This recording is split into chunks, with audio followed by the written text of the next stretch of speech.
जी question number 8 में हमसे क्या कह रहे हैं, आपसे कह रहे हैं कि अगर आपके पास 4 इन्होंने वर्टिसेस दिए हुए हैं ए बी सी डी, और इन 4 वर्टिसेस के लिए आपसे कह रहे हैं कि आप प्रूव करो कि क्या ये एक रेक्टेंगल बना रहे हैं। ठीक है, साथ में आपसे ये कह रहे हैं कि अगर ये रेक्टेंगल बना रहे हैं तो आपने इसकी जो डायगोनल्स हैं उनकी लेंथ भी बतानी है कि उनकी लेंथ क्या आएगी। तो जरा बताइए कि इनके कोऑर्डिनेट्स क्या हैं। ए के कोऑर्डिनेट्स क्या हैं? -6 -5 5 -5। सी क्या है? 5 -6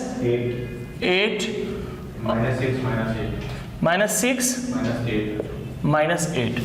तो डियर स्टूडेंट्स, मैं रफली यहाँ एक स्केच बना देता हूँ और चेक करते हैं। डियर स्टूडेंट, अगर ये एक रेक्टेंगल है, अगर बकौल इनके कि ये एक रेक्टेंगल बना रहे हैं, अगर ये एक रेक्टेंगल है, आपने जब नाम लिखने होते हैं अक्सर बच्चे इसमें गलती करते हैं, आप लोगों ने ये गलती नहीं करनी। या तो आप नाम एंटी क्लॉकवाइज डायरेक्शन में लिखो या आप नाम क्लॉकवाइज डायरेक्शन में लिखो। ठीक है, तो मैं यूज्ड टू है, मैं एंटी क्लॉकवाइज डायरेक्शन से लिखूंगा। तरतीब ये रहेगी, मतलब मानो ये ए है तो इसको आप बी लिख दो, इसको आप सी लिख दो और इसको आप डी लिख दो। Is this clear? तो ये ऑर्डरिंग जरूरी होती है। ठीक है, इसको आपने ख्याल रखना है। सो ए क्या है हमारे पास? This is -6, -5। बी क्या है आपके पास? 5, -5। सी क्या है आपके पास? 5, -8। और डी क्या है आपके पास? -6, -8।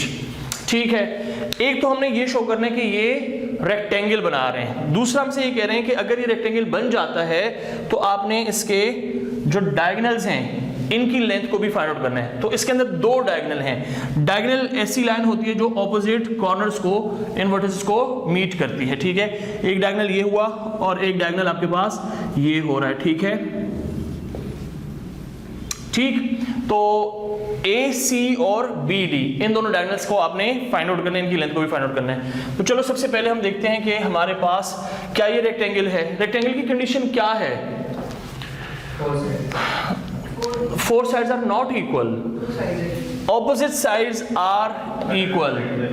जो, हाँ शाबाश, पैरेलल साइड्स ये और ये पैरेलल भी है और ऑपोजिट भी हैं, यानी ये साइड इसकी इक्वल होगी लेंथ में और ये साइड इसकी इक्वल होगी लेंथ में, लेकिन चारों इक्वल नहीं होंगी। अगर चारों इक्वल होगी तो फिर वो स्क्वायर बन जाता है। ठीक है, तो हम ये देखेंगे, हम कहेंगे कि लेट ए बी की लेंथ और सी डी की लेंथ ये इक्वल है एंड ए डी की लेंथ और बी सी की लेंथ ये इक्वल है। ठीक है, तो ए बी की लेंथ को फाइंड आउट करते हैं सबसे पहले और फिर लास्ट पे हम लोगों ने जो काम करना है वो भी हम देखते हैं। अगर ऐसा हो गया तो ये रेक्टेंगल है, ये शो हो जाएगा।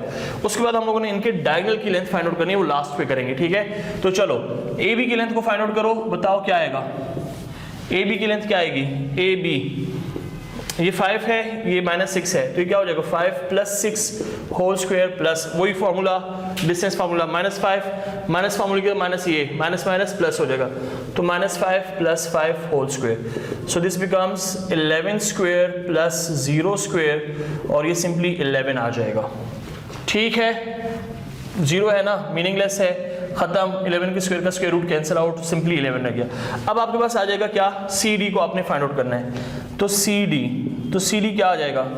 बोलो सी डी। यस, 5 प्लस ये 5 + 6 हो जाएगा बिकॉज माइनस फार्मूले की तरफ से था। 6 प्लस -8 + 8 तो ये तो 0 हो जाएगा।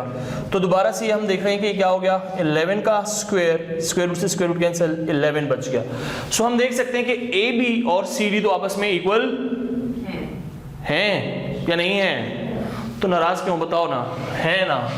ठीक है, as A B that is equals to C D, एक बात तो प्रूफ हो गई है। नाउ अगला हिस्सा क्या है? अब हमने क्या करना है? हमने ए डी और बी सी को फाइंड आउट करना है। तो ए डी की बात करते हैं। ए डी, यस बोलिए, ए डी के ऊपर डिस्टेंस फार्मूला अप्लाई करो, ए और डी के ऊपर, तो क्या हो जाएगा? -6 + 6 whole square plus -5 -5 plus 8 whole square. तो ये तो कैंसिल आउट हो गया, यहाँ पे क्या बचा 3 का स्क्वायर, ये और ये कैंसिल आउट, सिंपली 3 बच गया। ये आपके पास आ गया AD। सही है। इसके बाद आप लोगों ने क्या करना है, BC को फाइंड आउट करना है। तो BC क्या हो जाएगा, now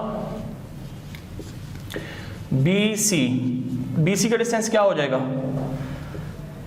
yes BC 5 -5 whole square plus -5 plus 8 whole square, ये और ये कैंसिल आउट, यहाँ क्या बचा 3 का स्क्वायर, ये स्क्वायर रूट से कैंसिल 3। तो हम देख सकते हैं कि AD और BC का डिस्टेंस ये भी क्या हो रहे हैं, सेम हो रहे हैं। तो यहां तक तो बात सच है कि हमारे पास जो गिवन पॉइंट्स हैं ये वर्टिसेस हैं किसके, रेक्टेंगल के। ये बात क्लियर हो गई है। बस आखिरी जो चीज रह गई है वो क्या है, इसका और इसका डिस्टेंस, यानी यहां से यहां तक का डिस्टेंस, ये फाइंड आउट करना है। कर लें, ये भी फाइंड आउट कर लें।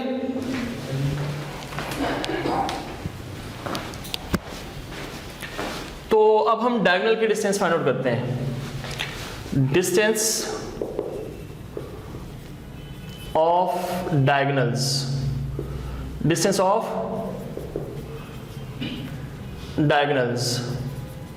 जो डायगोनल्स हैं इनके डिस्टेंस को भी फाइंड आउट करते हैं। तो डायगोनल के डिस्टेंस क्या हो जाएंगे हमारे पास, यानी AC का डिस्टेंस, तो बताइए क्या हो जाएगा AC का डिस्टेंस, यस 5 प्लस 6 कर दूं, प्लस बताओ -8 plus 5 whole square. So this becomes 11 का स्क्वायर प्लस -3 का square, this becomes 121 plus 9 which is 130। और चेक करो 130 किसी का रूट आ रहा है, प्रॉपर रूट बन रहा है किसी का, नहीं बन रहा, बस ठीक है। तो ये 130 हो गया। ऑल्सो आपके पास दूसरा डायगोनल कौन है, BD है। तो BD का डिस्टेंस भी निकाल लेते हैं। तो BD का डिस्टेंस क्या हो जाएगा, 5 प्लस 6 कर लें, 5 plus 6 whole square plus -5 plus 8 whole square. So this becomes 11 का स्क्वायर प्लस 3 का स्क्वायर। तो ये क्या आ रहा है 121 प्लस 9, ये आ रहा है 130। जो सीखने वाली बात है वो क्या है, सीखने वाली बात ये है कि जब भी आप किसी रेक्टेंगल की बात करोगे, the distance of the diagonal will B equal. Distance of diagonal हमेशा क्या रहेगा, सेम आएगा। अब अगर डायगोनल का डिस्टेंस सेम हुआ तो इसका मतलब है कि इनका जो मिड पॉइंट होगा, यानी जहां पे ये दोनों डायगोनल्स कट कर रहे होंगे, वो भी सिंगल पॉइंट होगा, और वो जो पॉइंट होता है वो मिड पॉइंट होता है किनका, डायगोनल्स का। ये बात आप लोगों को पता आनी चाहिए, पता होनी चाहिए, ठीक है। That the distance of the diagonal will be same और equal, and the point where both the diagonals are meeting, that will be the midpoint of that diagonals. Is this clear?